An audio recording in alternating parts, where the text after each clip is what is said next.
Eu tenho certeza que quem assistiu nossas dicas para a segunda fase de tributário do 27º Exame de Ordem não teve dificuldade em identificar a peça processual da prova prático-profissional. Vamos aqui comentar a identificação da peça desse último exame.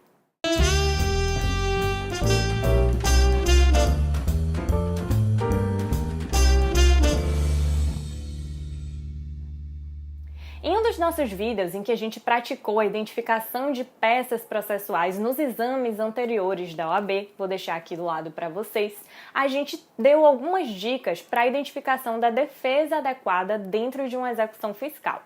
Esse último exame, o 27º exame, trouxe uma situação de execução fiscal. Vamos resgatar essa dica aqui juntos hoje.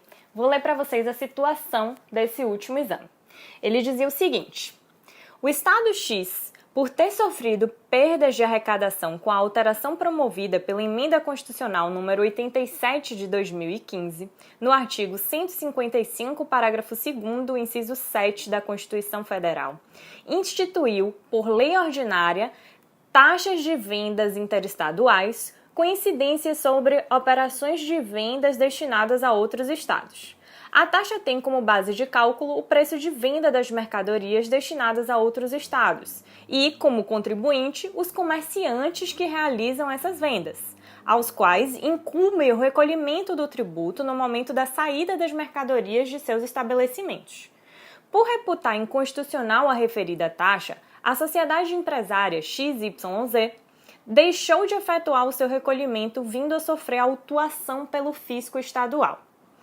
Não tendo a sociedade empresária XYZ logrado êxito no processo administrativo, o débito foi inscrito em dívida ativa e a execução fiscal foi distribuída à 4ª Vara da Fazenda Pública do Estado X. Veja que não podia identificar o Estado, só podia se referir a Estado X.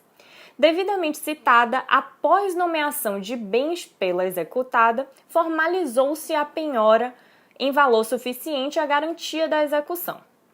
Após 10 dias da intimação da penhora, a sociedade empresária XYZ procura você para, na qualidade de advogado, promover sua defesa na referida execução fiscal e obstar a indevida execução dos bens penhorados.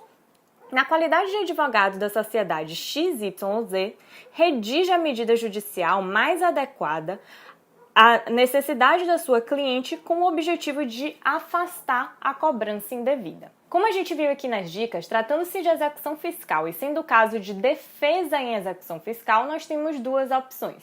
Ou a gente faz exceção de pró-executividade ou a gente faz embargos à execução. Uma das dicas cruciais que eu deixei aqui para vocês para identificar qual dessas duas peças seria a mais adequada é a existência ou não de garantia à execução. No caso da questão, houve penhora e houve até intimação da penhora, né? A questão indica expressamente que houve intimação da penhora e, portanto, há prazo para embargos à execução fiscal, em conformidade com o artigo 16 da LEF, que exige a garantia da execução para apresentação de embargos. A questão não deixa dúvida, porque ela diz que a penhora foi em valor suficiente para garantir a execução. Estando garantida a execução, a peça processual adequada serão embargos à execução. Apesar de não termos tido tempo de tratar a fundo a questão do mérito das peças processuais, quando a gente tratou aqui das dicas para a segunda fase, nesse caso do 27º exame, o mérito estava bem tranquilo, porque a situação traz efetivamente uma situação de taxa inconstitucional.